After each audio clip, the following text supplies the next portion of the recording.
José Manuel Ibáñez Guzmán. Actualmente estudia en el Seminario Reformado Latinoamericano. Es autor, editor y escritor del libro Los cánones de Dor para el siglo XXI. Actualmente se congrega en la Iglesia Presbiteriana de Puerto Montt, Cristo Rey, donde es miembro activo junto a su esposa y a sus hijos. Isaac es adherente de la Confesión de Fe de Westminster y ama la teología reformada. Además, es coautor del libro La Cuadridimensión, Verdad o Herejía, que va a ser luego la presentación de ese libro. Con ustedes, entonces, dejo a Isaac Lara, a quien lo recibimos con un cariñoso aplauso.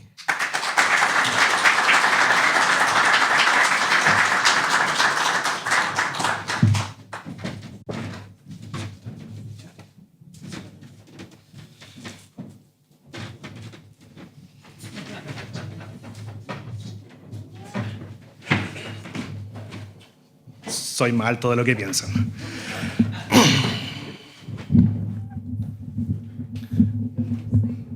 Muchas gracias, hermano. Bueno, a quien no he saludado, tenga muy buen día. El pastor ya lo había dicho, les invito a que silencien, idealmente si pueden poner en modo avión su celular, entendiendo que hemos designado este día para poder aprender, estudiar y dedicarle el día al Señor, como buen sabatista que somos. Y antes de comenzar, mi esposa me preguntó que quiénes iban a exponer en el día de hoy. Yo le dije que era una tremenda bendición porque íbamos a ver hermanos anglicanos, luteranos, bautistas y reformados. Me dijo, amor, vas a llevar fuego a la conferencia, me dijo. Y eso ya es muy curioso, porque por lo general a nosotros los presbiterianos nos dicen que somos muy fríos. Pero entiendo que su palabra fue de aliento, de soltarme, porque me ha visto muy nervioso, hermanos. Así que antes de comenzar, quiero invitarle a que pueda agachar su rostro, que oremos al Señor, porque lo que vamos a estudiar en el día de hoy, probablemente todos los que están presentes lo han abordado en cierta medida, pero es una doctrina que nunca vamos a dejar de aprender, de sorprendernos en su profundidad y demostrar el inmenso amor que tiene Cristo por su pueblo. Así que le invito a que oremos. Amado Padre celestial, tú que estás en los cielos, Señor, tú que reinas y gobiernas todo el universo, todo lo creado, a ti, Señor, te invocamos. Te suplicamos, Señor, que tú, por medio de tu Santo Espíritu, traigas consuelo, traiga paz, traiga restauración, traiga amor a nuestras vidas, Señor, por tu palabra, por tu verdad, para que tu iglesia, como bien decían nuestros hermanos, mientras comenzaba la inauguración de esta conferencia, sea, Señor, un corazón que arda por ti, con tu verdad, con tu palabra y con las maravillas que tú nos tienes, Señor. Que nuestro corazón sea dispuesto a poder aprender, a estar delante de ti en temor, en reverencia, entendiendo, Señor, nuestras diferencias. Pero hay una cosa que tenemos muy en común, que solo la persona de Cristo, el perfecto mediador, ha dado su vida para redimir a su pueblo.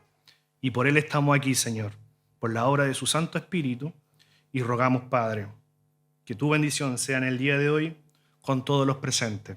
En Cristo Jesús oramos, Padre. Amén.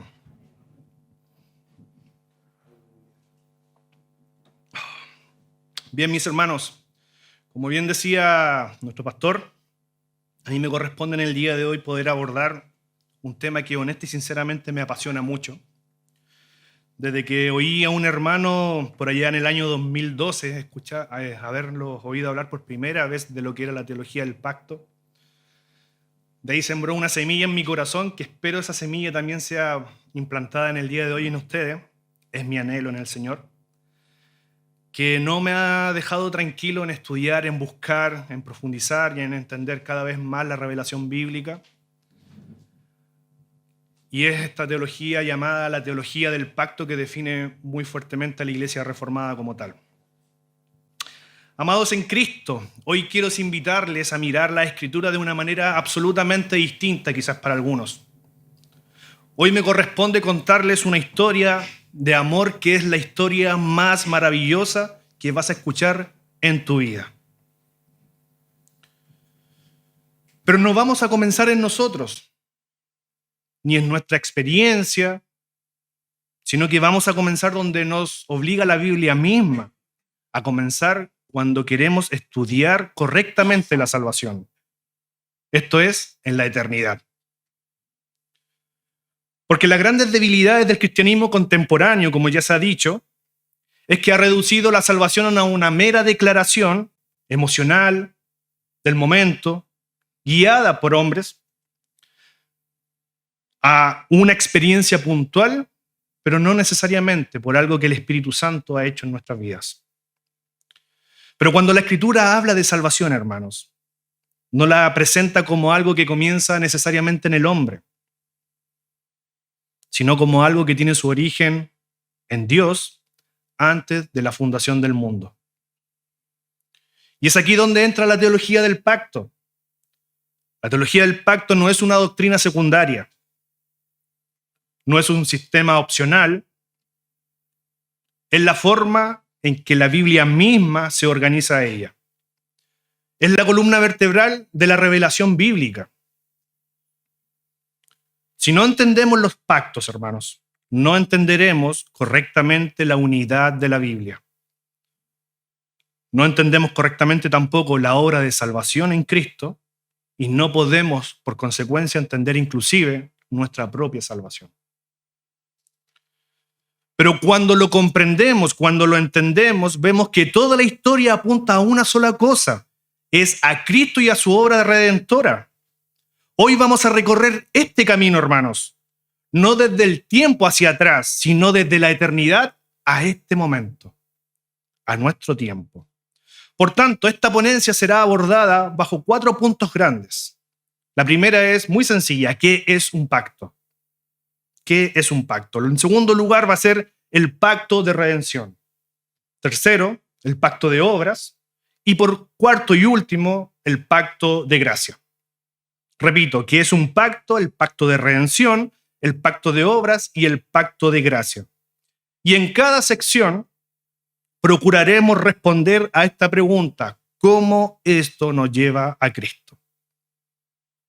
¿Sí? Entonces comencemos con esta maravillosa historia de amor, hermanos. ¿Qué es un pacto? Antes de hablar de los pactos, hermanos, debemos entender qué significa pacto en la Biblia como tal. Y aunque hoy esta palabra suene como algo nuevo, su aplicación está en toda la humanidad, pues hacemos uso de ella más habitualmente de lo que nosotros creemos o entendemos de la palabra pacto. La palabra pacto en hebreo, hermanos, significa berit. Literalmente significa berit. Y tiene su origen en el Antiguo Testamento, lógicamente. Y la primera descripción la encontramos literalmente escrita, hermanos, en el contexto donde se iba a desarrollar un diluvio. En Génesis 6:18, cuando Dios hace un pacto con Noé sobre preservar a su descendencia, que tuvo como señal un arco iris. Esa es la primera vez que usted lee la palabra pacto literalmente. Pero todos los aquí presentes y la iglesia que nos oye en las redes sociales creen un principio de interpretación que dice: la Escritura se interpreta a sí misma. Y es aquí donde vemos que el profeta Oseas atribuye a que Dios hizo un pacto con Adán en el huerto. Esto está en Oseas 6:7. La palabra usada en hebreo, hermanos, para pacto es berit, que significa simplemente pacto o alianza.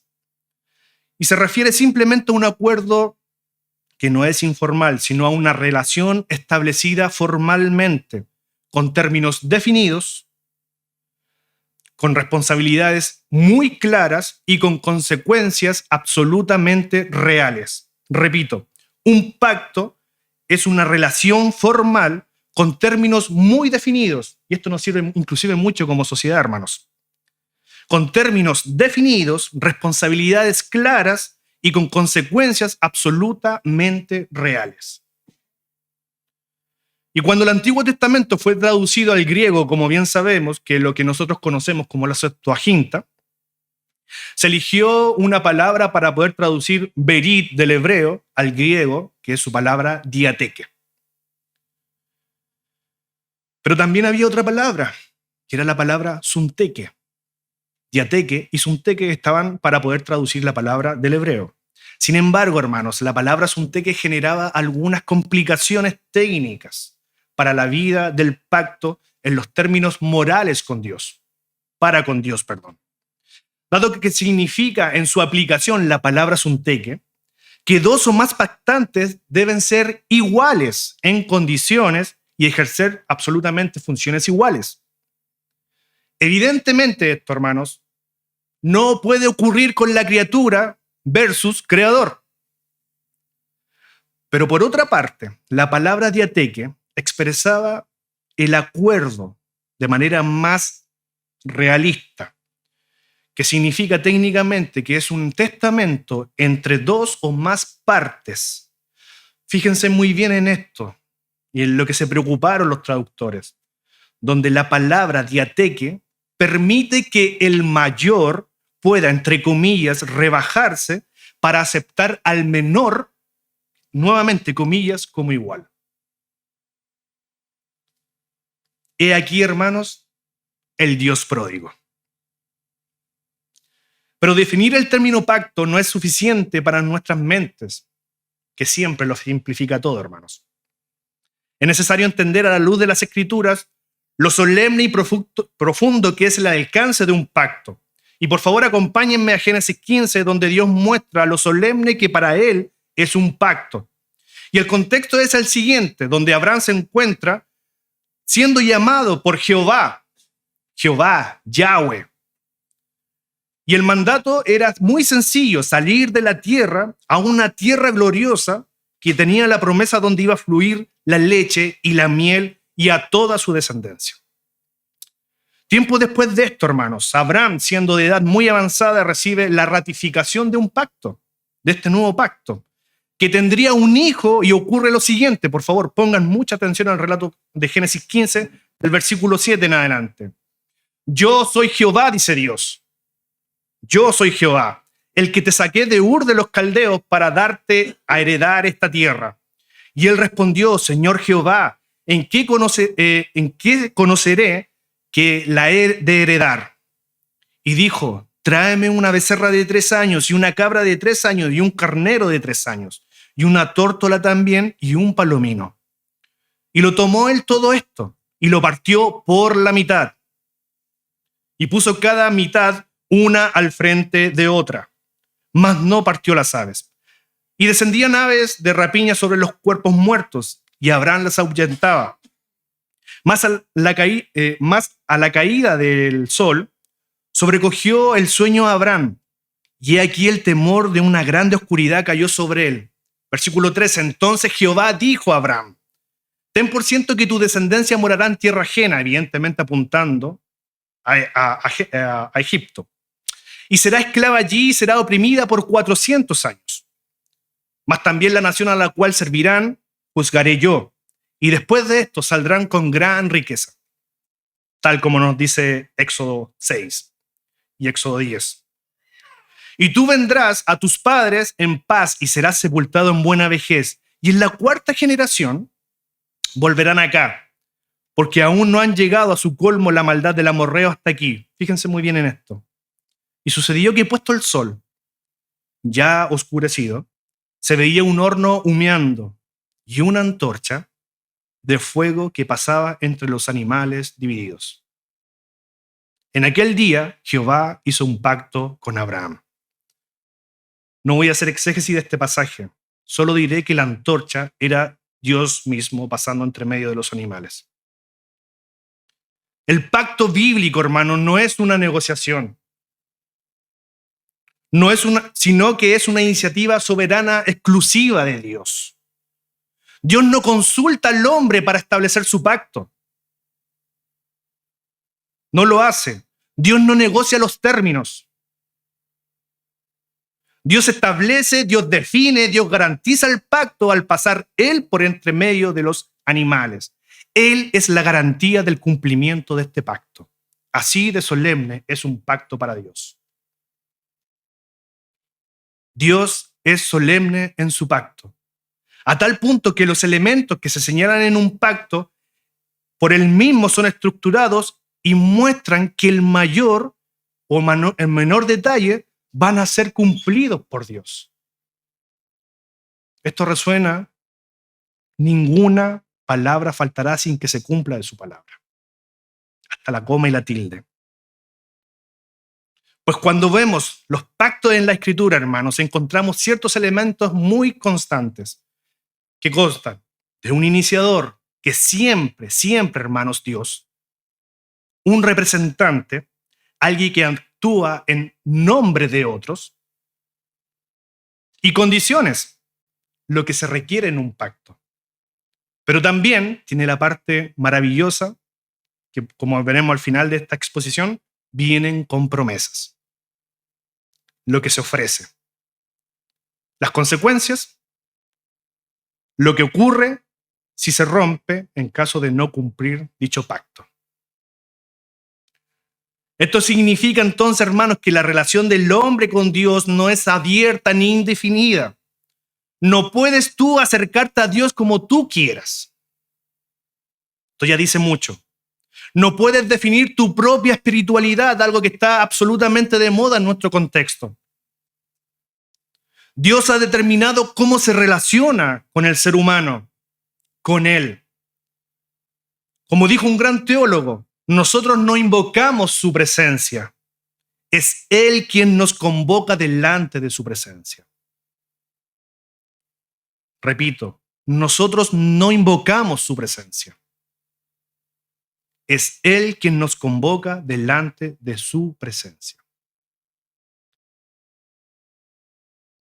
Y lo mínimo que se requiere en un pacto es que hayan dos personas.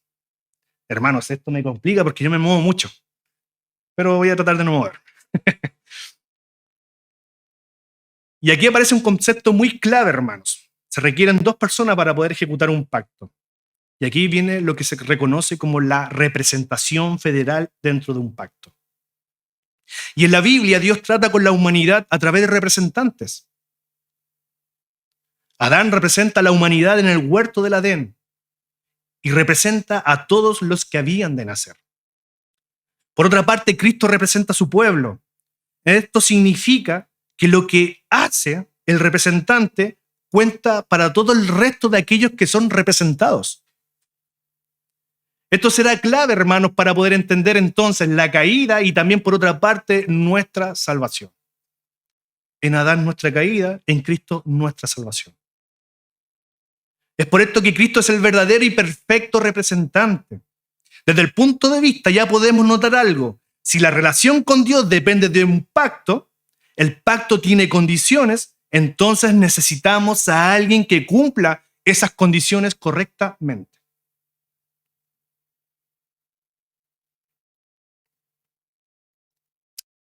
Y es aquí, hermanos, donde aparece Cristo. Cristo no es solo un salvador emocional, sino que Cristo es el cumplidor del pacto.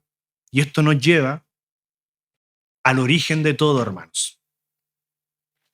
A nuestro segundo punto, que es el pacto de redención, donde comienza nuestra historia de amor. Hermanos, me dijeron que tenía 1 hora y media para exponer, ¿no? 2. Gracias, hermano. El pacto de redención, hermanos, tiene su origen y desarrollo fuerte en el periodo posterior a la Reforma. La idea del término más antiguo parece indicar que Martín Lutero la habría utilizado por primera vez con una idea de pacto de redención.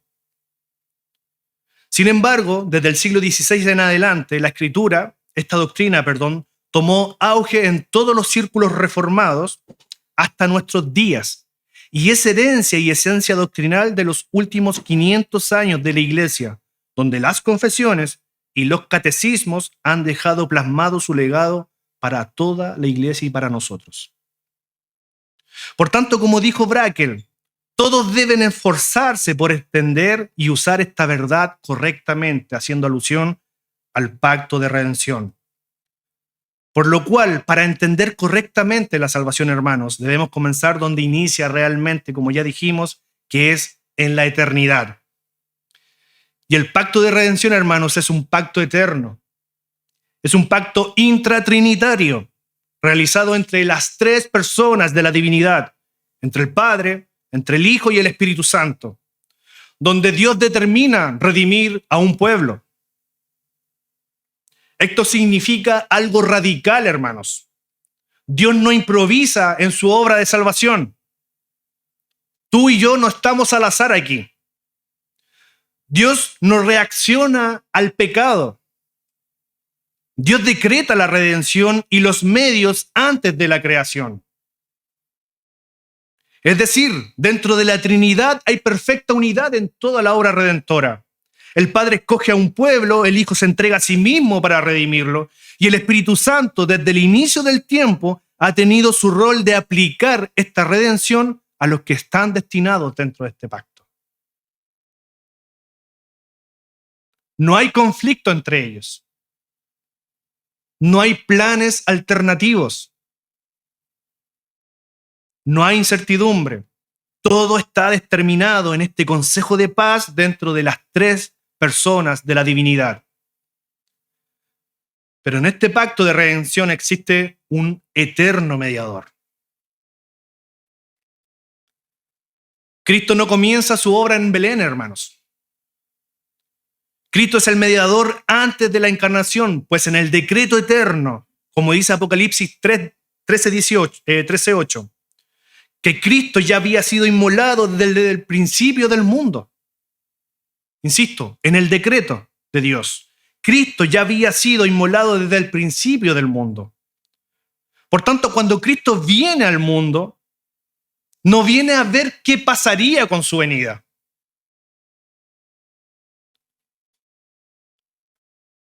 No, Él vino a cumplir real y efectivamente un pacto eterno en donde cada una de sus áreas había sido rota. Por esto Él dice que le fue dado un pueblo y que vino a hacer la voluntad del Padre para terminar, aquella obra que le había sido encomendado. Esto es un lenguaje pactual. Y de igual modo, hermanos, esto armoniza con las palabras del evangelista Juan cuando él dice de Jesús en su oración sacerdotal, en Juan 17, versículo 5, ahora pues, Padre, glorifícame al lado tuyo con aquella gloria que tuve contigo antes que el mundo fuese. Antes que el mundo fuese. Lo maravilloso de este capítulo 17 de Juan, hermanos, es que la gloria está estrechamente unida al eterno amor redentor de Dios. Pues la vida eterna es esta, dice Jesús, que te conozcan a ti, al único Dios verdadero, y a Jesucristo, a quien has enviado, para que dé vida eterna a todos los que le diste. He manifestado tu nombre a los hombres del mundo que me diste. Tuyos eran, me los diste y han guardado tu palabra. Y entonces, de acuerdo con Juan en su evangelio y con su Apocalipsis también, hay un plan que proviene, si se me permite decirlo, desde el corazón mismo de Dios hacia los que están contenidos en el pacto de redención.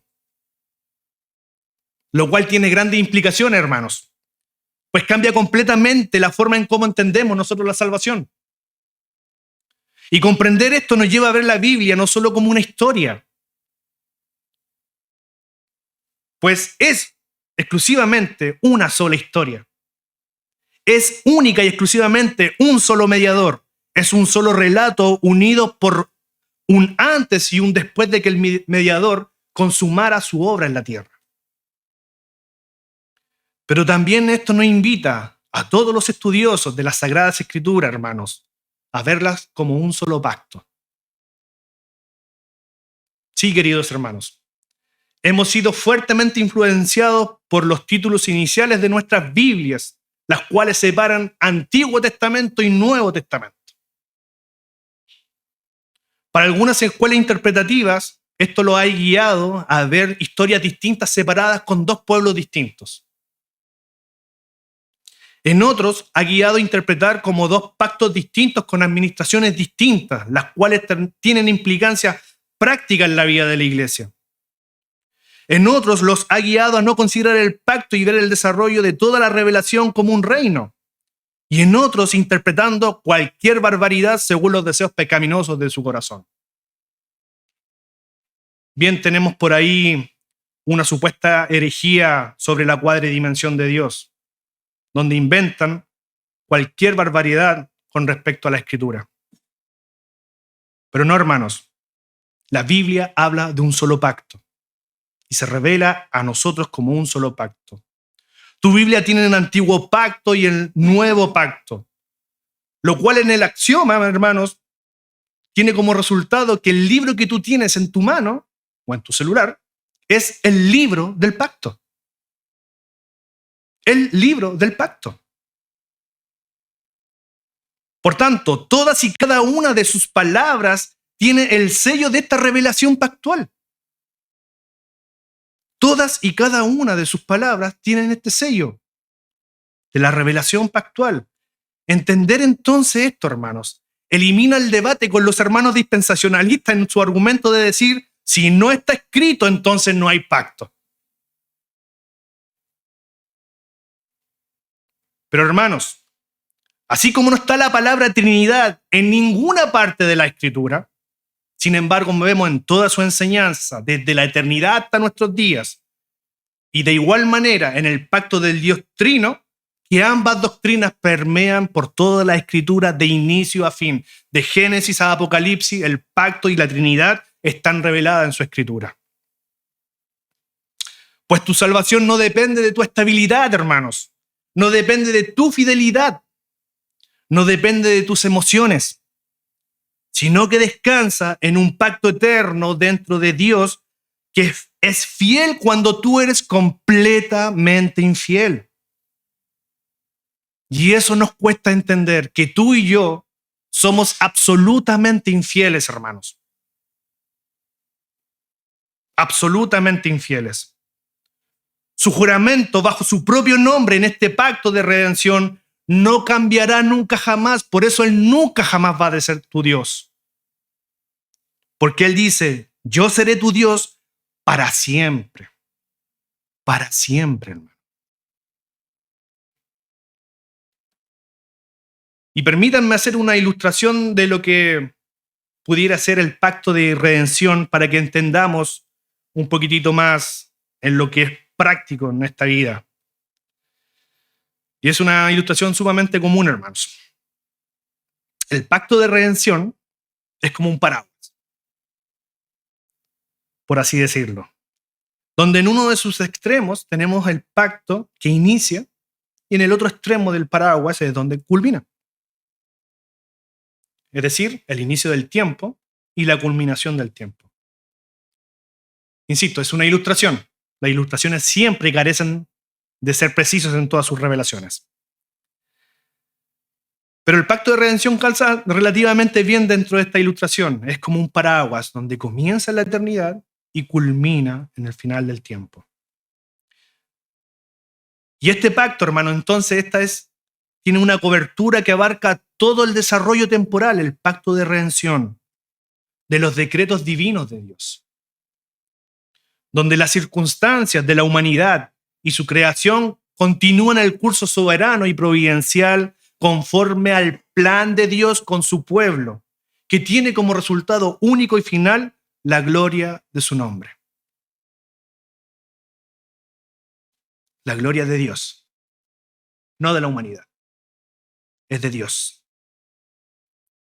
Y este pacto es denominado de redención, hermanos, o pacto de paz, o consejo de paz, porque el Dios Trino decide entregarse a sí mismo en la persona del perfecto mediador, que es Cristo, para redimir a su pueblo, para que dé vida eterna a todos los que me diste, como dice Juan, porque tuyos eran y me los diste.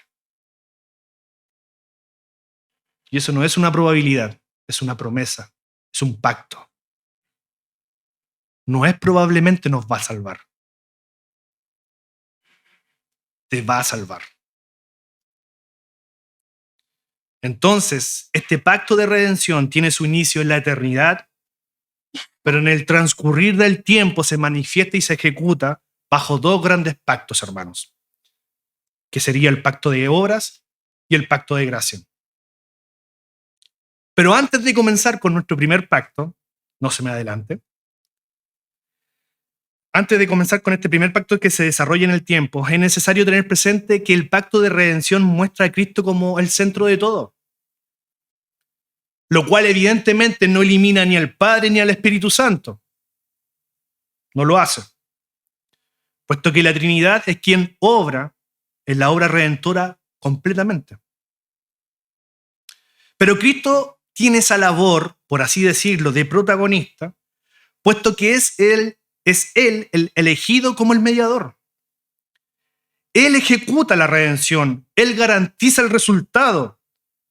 Antes de que tú existieras, hermano, Cristo ya estaba comprometido a salvarte siendo inmolado en el decreto eterno del tiempo. Este pacto eterno de redención debía, sin embargo, manifestarse a través del primer pacto, a través de la historia, y este primer pacto ocurre en el huerto del Edén. Esto nos lleva a nuestro tercer punto, hermanos, que es el pacto de obras.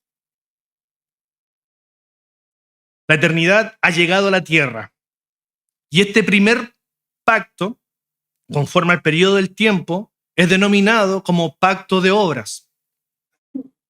Su primer desarrollo, hermanos, se expresa en Génesis en los primeros 3 capítulos, conocido y denominado, como ya he dicho, pacto de obras. Pero también, hermanos, es justo decir que no todos los reformadores están de acuerdo con este nombre y con este pacto. ¿Ok? Eso es muy sano poder decirlo. Pues hay muy buenos cristianos y estudiosos y grandes teólogos que prefieren utilizar ver la teología del pacto como un único pacto que se desarrolla a través de toda la Escritura, que lo denominan como el pacto de gracia generalizado. Pero no es el asunto de hoy que vamos a abordar. Lo cierto y que para fines de poder sistematizar la teología del pacto, es prudente desarrollar nuestro tema bajo el nombre pacto de obras. Pues a mi juicio, hermanos, creo que tiene mayor claridad para poder ser estudiado a la luz de la revelación de la Biblia. Habiendo dicho eso, entonces, hermanos, es necesario procurar entender el pacto de obras en cómo lo entendió la primera audiencia. Para ello es vital mirar la teología de los primeros oyentes al recibir el libro del Génesis, que por cierto comprendían muy bien lo que significaba la palabra pacto. Veamos lo que significa esto. Es muy común, hermanos, que el lector piense que el primer libro en ser revelado fue el Génesis. Yo creo que todos concordamos con aquello, ¿no? No hay duda, evidentemente, de que el Génesis es el primer libro.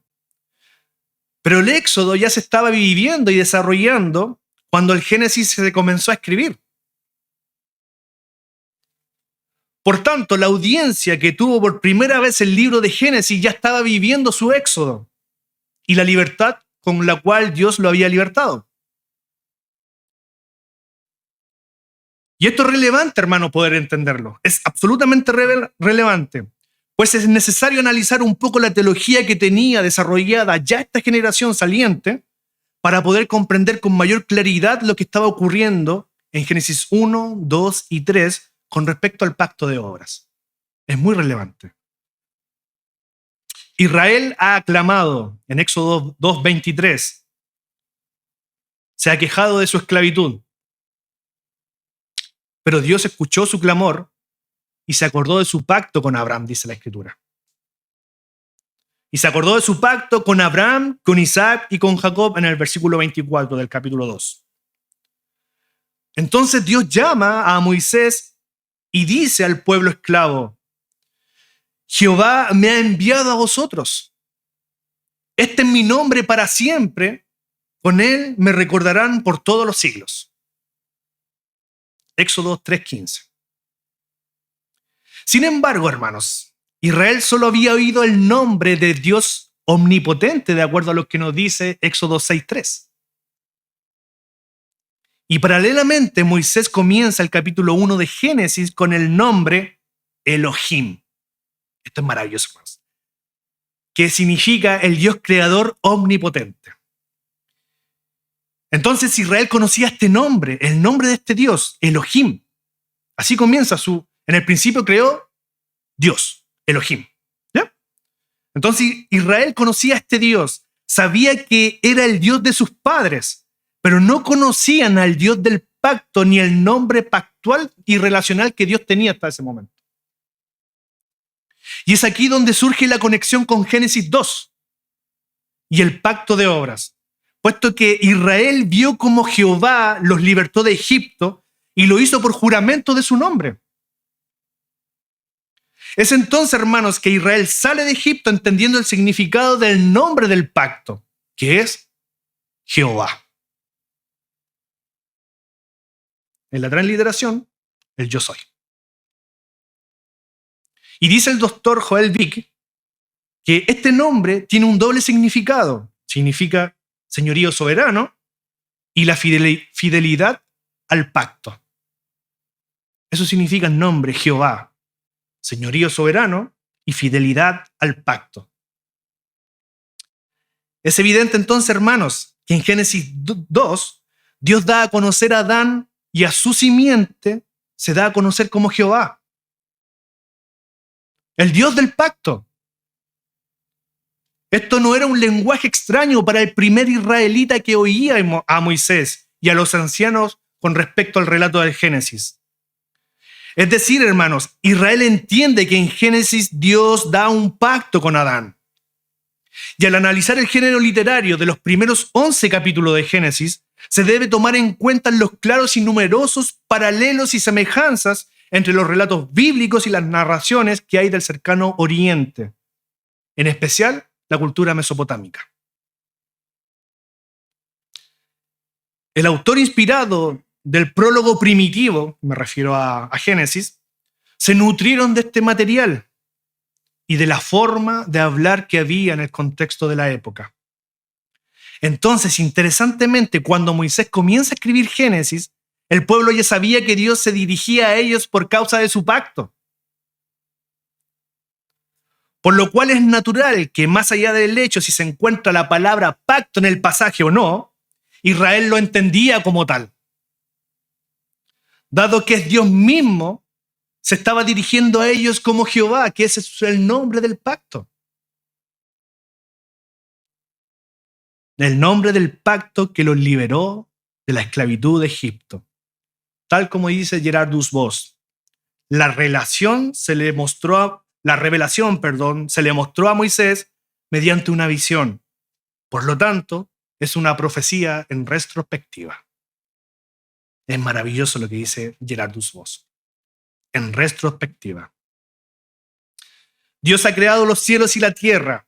Su asombroso poder y declaración en su palabra trae a la existencia las cosas materiales, animales y seres vivos y seres que ni siquiera podemos ver.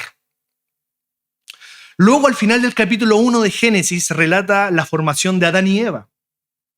En palabras del apóstol Pablo, Adán fue formado primero y así Moisés lo deja ver en el capítulo 2, versículo 22 de Éxodo. Pero Jehová le da un mandato. Génesis 2, 22.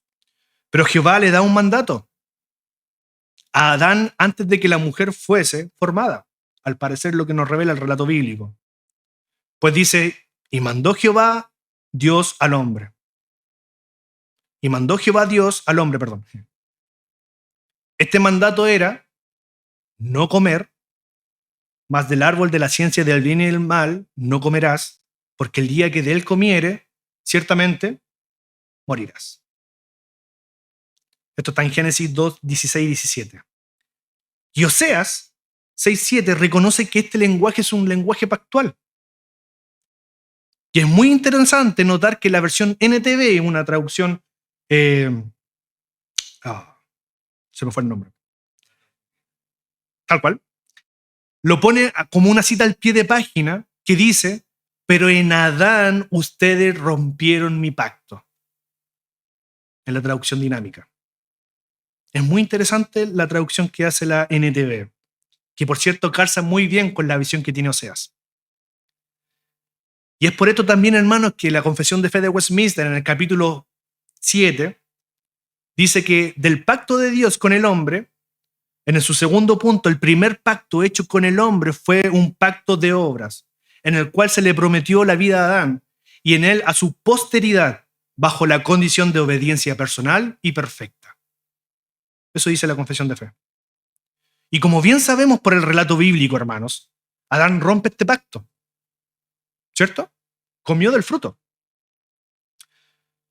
Y las evidencias de haber roto este pacto, como lo nombramos en la definición de lo que significaba la palabra pacto, sus resultados son catastróficos, hermanos. Absolutamente catastróficos. Y se dejan sentir en al menos 3 condiciones que logro identificar en el pasaje. En primer lugar, Adán muere efectivamente espiritualmente. El pasaje lo dice absolutamente claro. Ciertamente morirás. ¿Y cómo sabemos que espiritualmente? Porque Adán comió, pero no murió inmediatamente. ¿Cierto?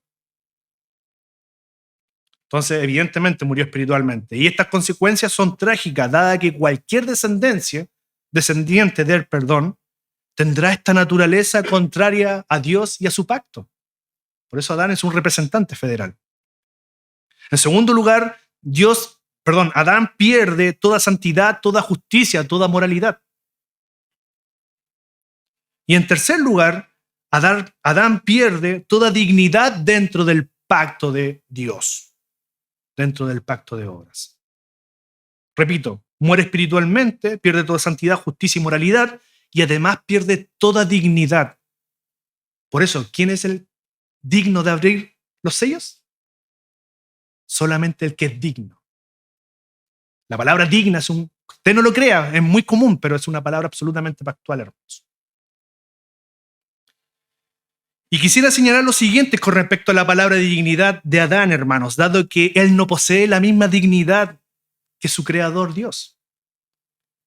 Dado que se pudiera llegar a pensar y concluir que Adán pudiera ser igual o semejante en sentido de dignidad a él, lo cual sería cometer un grave error técnico, hermanos, al momento de interpretar la Escritura. Porque el término diateque o verit nos presenta a Adán como la sombra del postrer Adán, que es Cristo, quien es real y efectivamente completamente digno. Completamente digno. Entonces, toda la humanidad queda bajo maldición por causa de esta ruptura pactual. Me quedan 10 minutos.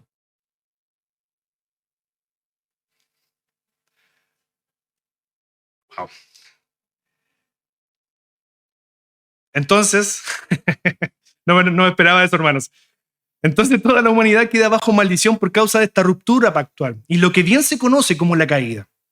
Adán es desterrado entonces del huerto, de la presencia misma delante de Dios. Sin embargo, hermanos, las demandas del pacto de obras continúan absolutamente vigentes para toda la descendencia de Adán. Usted y yo, todos poseemos el pacto de obras sobre nuestras vidas. Y hay un problema. Quien no cumpla este pacto de obras no puede recibir la vida eterna.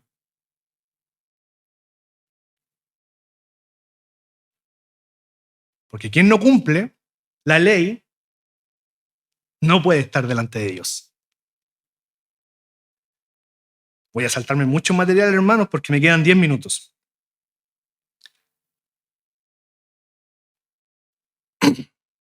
Pero esto nos lleva, entonces, si tú y yo no podemos cumplir y estamos bajo la condenación del pacto de obras, esto nos lleva a un problema enorme, grande.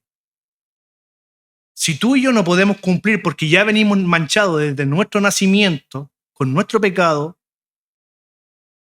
¿cómo vamos a cumplir y heredar la vida eterna? ¿Cómo lo haces tú, joven? Adulto. ¿Cómo lo haces tú, pastor?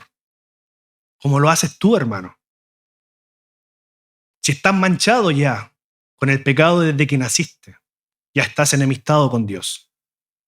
Y Dios se relaciona solo a través de su relación pactual. ¿Cómo vas a restaurar esto? ¿O qué estás haciendo para hacerlo? Pero más allá de todo lo que hagas, no te preocupes. Esto nos lleva a nuestro cuarto y último punto, hermanos, que es el pacto de gracia. Y es aquí donde comienza el rol protagónico de este maravilloso pacto. Luego de que Adán rompiera y desobedeciera al mandato de Dios de no comas de este fruto, ocurre la maravillosa manifestación en la vida de Adán. Adán quiso cubrirse con hojas y con materiales que son absolutamente perecederos. Sin embargo, el Dios del pacto, Jehová, cada vez que tú leas en tu Biblia, Jehová es tu Dios del pacto, sale a su encuentro. Si ustedes vuelven a leer el relato, se van a dar cuenta que luego Jehová baja y Adán, ¿qué hace? Después de la caída, se esconde. Ya no había comunión con él. Se esconde. Entonces, ¿qué hace Dios? El Dios que es malo. El Dios que coge a algunos para vida y a otros los condena. Jehová sale a su encuentro. ¿Cuál padre sale al encuentro de su hijo pródigo? Hasta el día de hoy. Y lo ha hecho contigo y conmigo. Ha salido a nuestro encuentro. Y lo viste, hermanos, con una muerte sustituta. Pues en el huerto ya Jehová nos muestra que para ser redimido, alguien tenía que pagar el precio por tu sangre, por tu vida. Un sustituto inocente. La gracia de Dios ha llegado al huerto, hermanos. Sin embargo, las consecuencias del pacto de obras siguen absolutamente vigentes. Es por eso que los que permanecen en el pacto de obras, creyendo que con todas sus fuerzas van a ser salvos, van a terminar en la condenación perpetua. Porque la paga del pecado es... Ese es un lenguaje muy pactual que utiliza Pablo.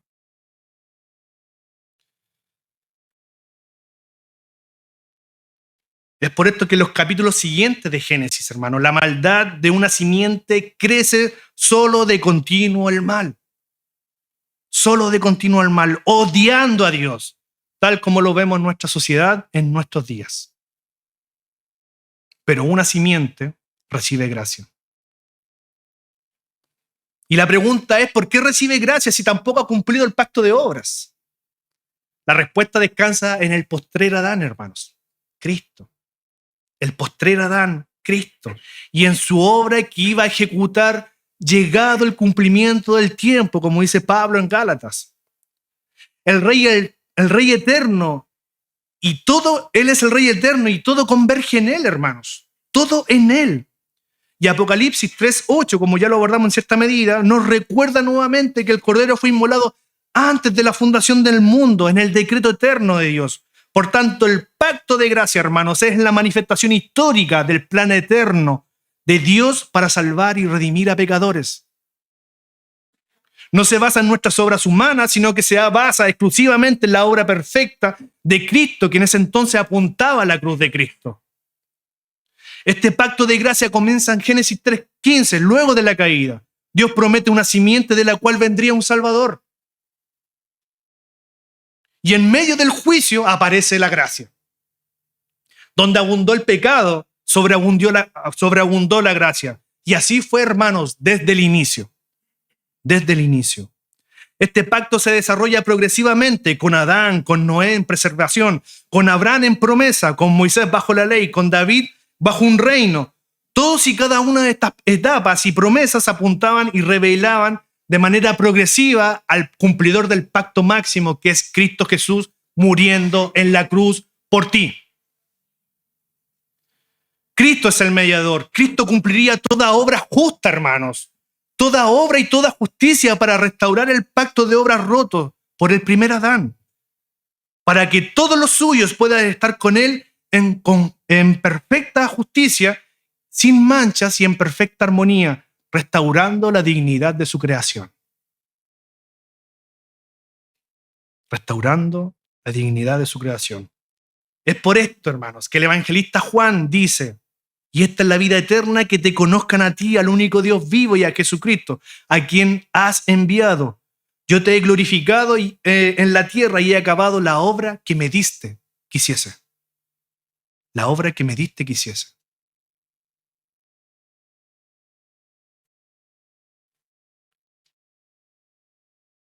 Pero he aquí, hermano, el verdadero evangelio en su esencia.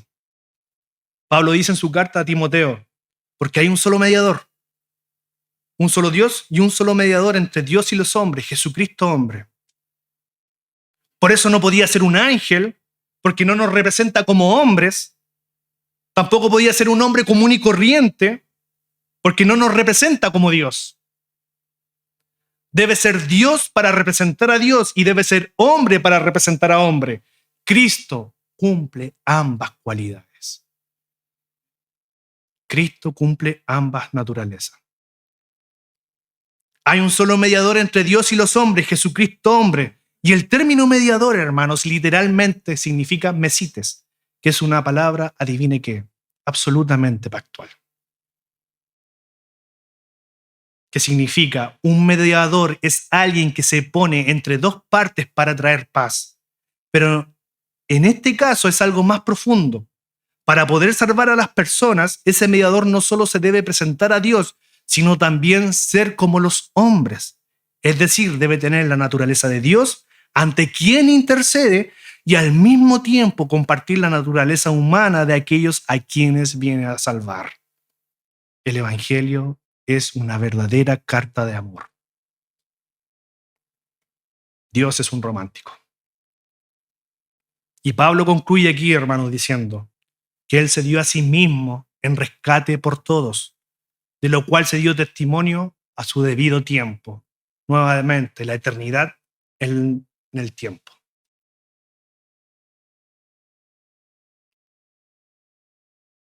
¿Cuánto tiempo me queda, hermanos?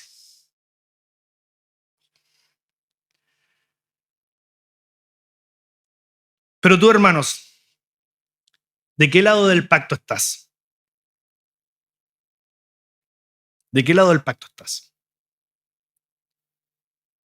Cristo es el mediador y consumador del pacto. Pero por su gracia te espera con los brazos absolutamente abiertos para que tú descanses en aquel que cumplió en la cruz el verdadero pacto de obras. Cristo, al cumplir el pacto de obras en la cruz, cumple, hermanos, toda justicia, toda. Tal cual se lo dijo a Juan el Bautista. Toda justicia. Y en la cruz cargó todo el peso de la maldición de esta ruptura. Cada pecado, cada asesino, cada lujuria, cada falta de identidad que hoy tiene nuestra sociedad, el individualismo y la autojusticia, ha sido lavada por la preciosa sangre del Cordero de Dios, tal como nos lo dice Pedro. El justo murió por los injustos, para llevarnos a Dios. Por esta restauración pactual, hermanos, es que la perfecta justicia de Cristo es imputada en el más grande pecador que pudiera existir. Pero en su sangre, hasta el más vil y despreciable hombre que puede estar entre medio de nosotros, puede ser lavado completamente y presentado delante del gran trono blanco como un perfecto inocente, sin manchas y sin arrugas. Porque para lo que los hombres es imposible, para Dios no. Para Dios no es imposible, hermano. Porque de tal manera amó Dios al mundo que dio a su Hijo unigénito para que todo aquel que en Él cree, en lo que hizo en la cruz, tenga vida eterna y no venga a condenación. Ven a Cristo. Ven a Cristo, al Dios del pacto, al verdadero Dios del pacto, y disfruta de la verdadera felicidad y de esa paz que el mundo no puede entregarte, joven y adulto, nunca jamás. Ven a Él. Ven a Él. Y no quiero terminar, hermanos, sin concluir 4 puntos. Espero terminar en los 10 minutos que me quedan.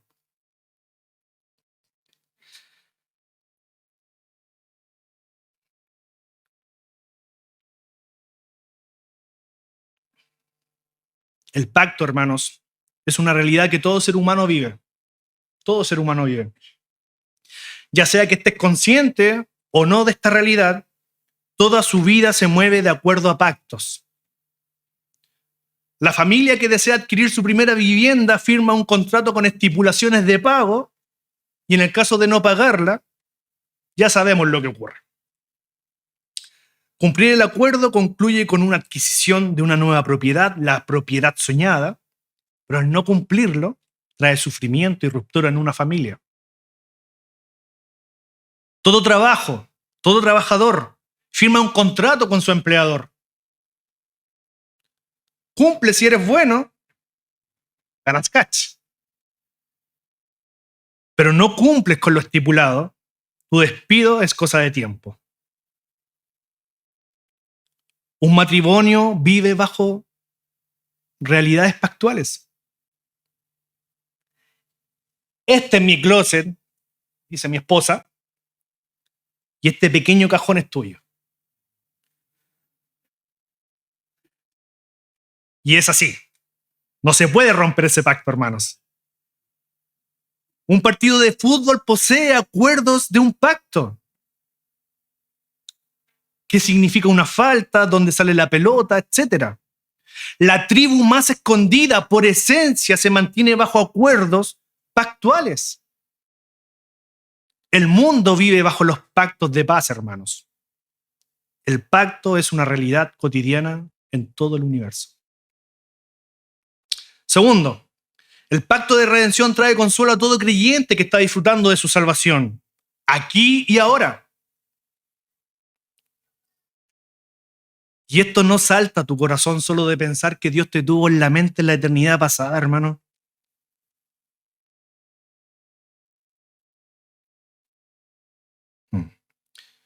Con razón el apóstol Pablo decía que ya no hay condenación para los que están en Cristo Jesús, Señor y Salvador nuestro. Pero recuerda, por favor, hermano, tu salvación es una obra trinitaria, pues el Padre te escogió, en Cristo fuiste eficazmente redimido por su obra, y por el Espíritu Santo recibes toda esta nueva vida aplicada con todas las riquezas del reino de los cielos en tu vida. Si esto no es evangelio, hermano, entonces literalmente somos los más dignos de conmiseración. Literalmente. Tercero, el pacto de obras es la causa principal del por qué los hombres odian a Dios y mueren en sus pecados. Su muerte espiritual es la enemistad con Dios y su pacto. Pero Cristo, el postrer Adán, ha cumplido donde el primer Adán cayó. Cristo ha restaurado el pacto roto y con ello ganó la amistad con Dios. La comunión fue restaurada. ¿Y quién de los presentes y los oyentes no quiere tener un mediador así? Ven a Cristo. No salgas de aquí sin Cristo. No puedes salir sin Cristo de aquí. Y cuarto y último, hermanos. Perdón, me queda un punto más. Cuarto y penúltimo. El pacto de gracia es la riqueza del reino de Dios en el mundo. Su pueblo visible e invisible disfruta de los tesoros de su reino, de la misericordia, de la paciencia, de la longanimidad que Dios tiene con nosotros. Su gracia es irresistible y en este nuevo pacto que nos habla el Nuevo Testamento, nos muestra que el pueblo de Dios, que es su iglesia, no tiene enemigo alguno. Que nada prevalecerá contra ella porque el hombre fuerte ha sido atado. Se le han sido quitadas todas sus fuerzas. Por tanto, su pueblo puede ir a todas las naciones y llevar el mensaje de salvación a todo pecador para que sea un bienaventurado, restaurado por esta comunión de Dios del pacto. Y ahora sí, hermanos, quinto y último. La iglesia necesita volver a la teología del pacto. Nuestra sociedad individual es muestra de que en nuestras iglesias viven de una forma individual. Alguien dijo por ahí, derriba el púlpito y derribarás a una nación entera. El problema es de los púlpitos. Somos la comunidad del pacto, hermanos. Y tu denominación, y toda denominación, hermanos, que se reconozca como cristiana, debe estudiar encarecidamente esta doctrina. Y también debe exponerla y predicarla y mostrar al perfecto mediador del pacto, que es Jesús de Nazaret, el mediador de un mejor pacto que no rechaza a todo aquel que Él venga pidiendo misericordia y redención. La iglesia de hoy necesita volver a sus raíces. Que el Señor les bendiga, hermanos, y que el Dios del pacto traiga paz a cada uno de ustedes. Amén.